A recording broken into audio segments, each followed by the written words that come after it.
if you don't see the big picture and the real reason things are as they are, then you're never going to get it. And to get that, you have to suspend all unquestioning, rigid belief, whatever it is, religious, cultural, political, and just let the information be your guide rather than preconceived idea. So let's start with, how do a few control the many? Because if you look back through known human history, that is what has always happened. It doesn't matter what era, it almost doesn't matter what culture. You always see the few controlling the many. Now, mathematically, that should be impossible. How can 8 billion people, we apparently have, I don't know who counts them, be controlled by a relative, and I'm talking a ridiculously few people at the core that know what they're doing and why? You do two things, and it's real simple, and it's happened all the way through known human history. Number one, you have to get your target population broken up into different, rigid, unquestioning belief systems. That's essential. And it's essential for two reasons. And also, you want people to have different belief systems while the basis of them is the same. Two reasons. Number one, once you have a rigid belief system, be it religious, cultural, or political, the walls go up. Okay, the walls of how far you will go. Because if you go beyond the walls of the belief system, your belief system collapses. So if you are a Christian or a Muslim or a Hindu or whatever, if you go beyond the walls of that belief, and they're very narrow walls, then suddenly you're not a Christian, Muslim, or Hindu anymore. And this desire, I kind of understand it, but I've never felt it personally. This desire to be part of a group means that you fit your belief system to stay in the group. And so what you're denying yourself is infinity of awareness, of insight, of knowledge, of discovery beyond the walls of your belief system. Gotcha. And once you've got all these different unquestioning rigid belief systems in place, and they have been throughout human history, of course, religion being the major one, though politics is now has now since come forward to challenge it. Then you've got the perfect environment for divide and rule, where you play the population, the target population, off against itself.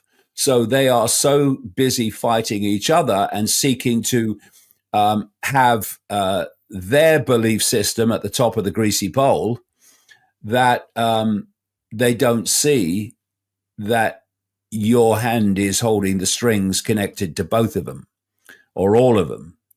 And it's this that I explore in part of the roadmap, because I've always, since I was a kid, questioned religion and where it comes from and why people believe what they do. But the roadmap is 28 chapters plus a postscript, and 5 of the chapters are specifically focused on religion. and the stories that we're told to believe, but also religion in its totality. See, religion, what my father used to call religion, if you like, bricks and mortar religion, where you've got a synagogue or a temple or a church or a cathedral or a mosque. But the point is that the religious belief system is a mentality. It expresses itself in so-called spirituality. We can discuss whether much of it is, but it's a mentality that goes beyond that. So as I point out in the book, Orthodox science is a religion. It's the same mentality. You have the holy books of scientific orthodoxy, and you have a limit of perception. And anyone that goes beyond those limits, even if they are officially a scientist, suddenly become a pseudoscientist. A pseudoscientist is the equivalent of a blasphemer. And so you say follow the science. It's what we keep being told. Actually, what they're saying is follow the orthodoxy of science, which is largely not science at all. And so Orthodox science is a religion. It has the walls of where it will go and where it won't go. This is why anything outside of the orthodoxy is the paranormal. The orthodoxy, that's normal, that is. But outside of that, that's the paranormal, which is equivalent in their messaging of ridiculous, far out nonsense.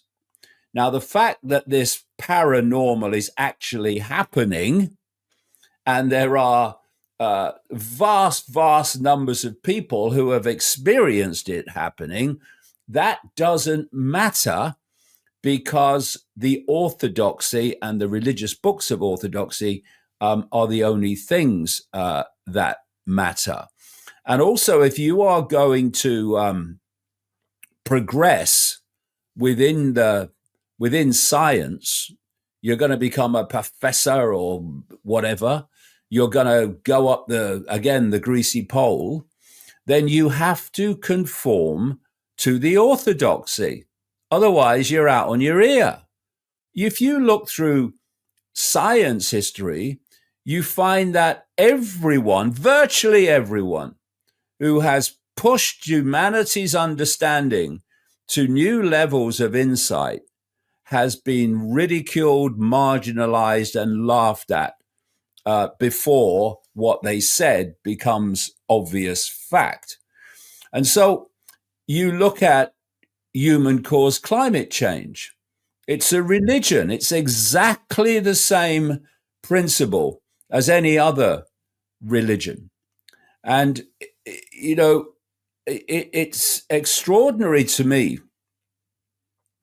that you can have people in the so-called alternative media who are talking about, we demand freedom, we demand, question everything, look at the evidence.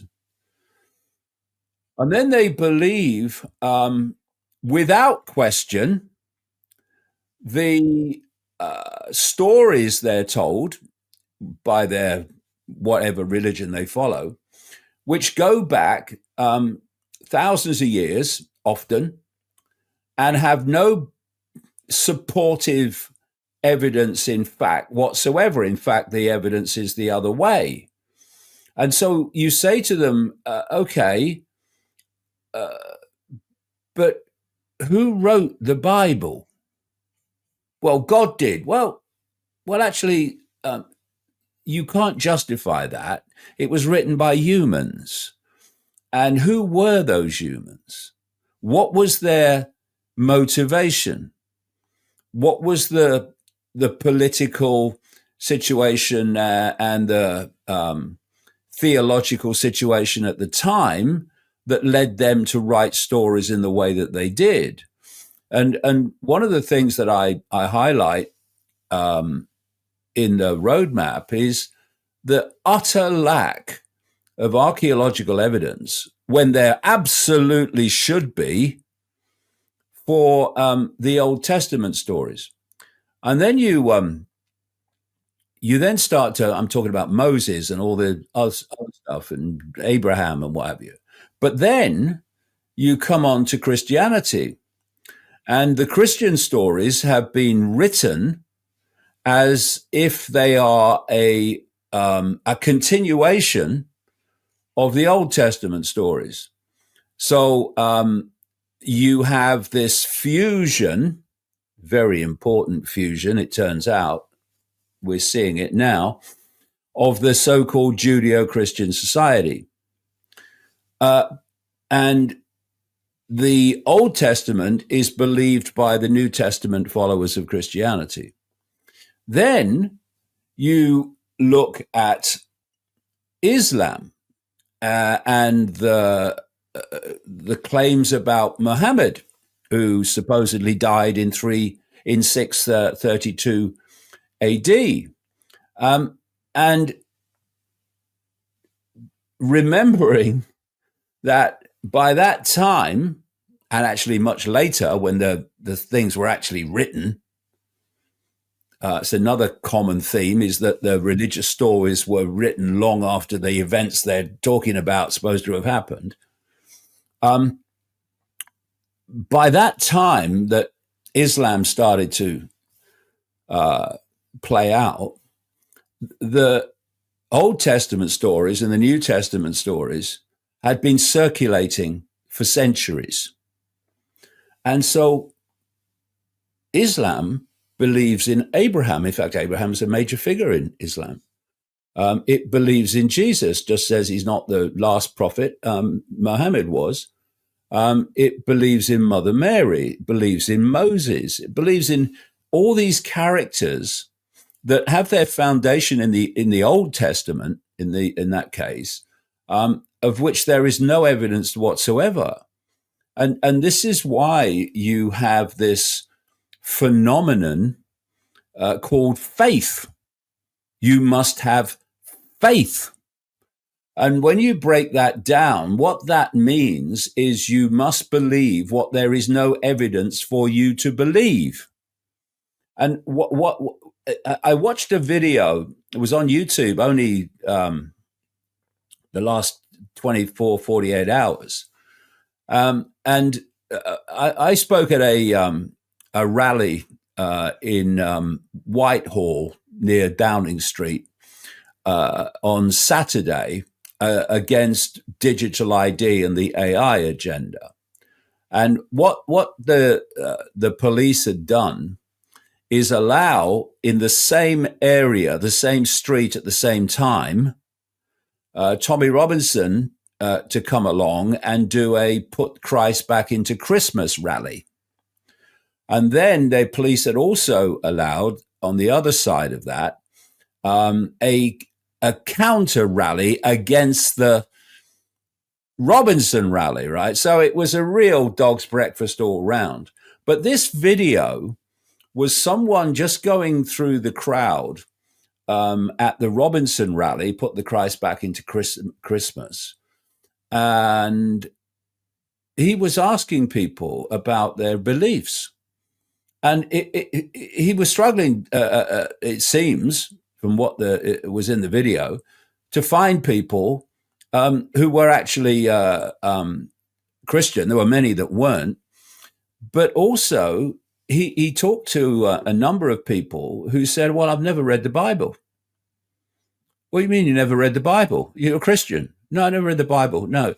So not only do we have people believing something just because they have been told that this is how it was, but they haven't even read their holy book to even check that level of, but did it happen? And I'll make this point. If you look at the people who call themselves Christian in the world, and Muslim and Hindus, of the 8 billion people we're supposed to have, an estimated 5.4 billion of them are either Christian, Muslim, or Hindu, without all the others. And then you look at, okay, so where do most of them come from? And most Christians, like in America, will come from the Christian families and the Christian areas of America. Muslims come from the Middle East and Pakistan, etc. Hindus come from India and that area, and or they come from Christian, Muslim, or Hindu families who live in other countries. In other words, they've been brought up from birth to be indoctrinated in that belief system. It's basically all they've ever heard in terms of the incessant repetition of the story. Now, if people were coming to their own conclusions and not inheriting belief systems, then that wouldn't happen.